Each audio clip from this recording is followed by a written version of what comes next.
অসমৰ স্কুলবিলাকত graduate teacher science আছিলে আৰু গ্ৰেজুৱেট টিচাৰ আৰ্টছ আছিলে কিন্তু আমি এটা অনুভৱ কৰিছো যে স্কুলসমূহত যদি অংকৰ এজন শিক্ষক নাথাকে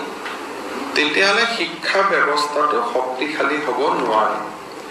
আগতে গ্ৰেজুৱেট টিচাৰ সায়েন্স জনে বিজ্ঞানো পঢ়াইছিল অংকও পঢ়াইছিল কিন্তু বহু সময়ত বটানিত যিজন গ্ৰেজুৱেট টিচাৰ হয় জিঅ'লজিত যিজন গ্ৰেজুৱেট টিচাৰ হয় তেওঁ অংক পঢ়াব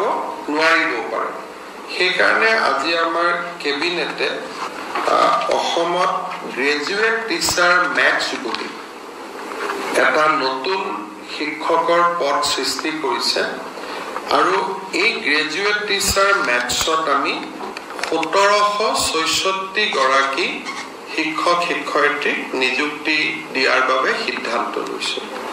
অৰ্থাৎ ইয়াৰ ফলত যিসকলে মেথছত অনাৰ্ছ লৈ বা মেথছত মেজৰ লৈ পাছ কৰিছিল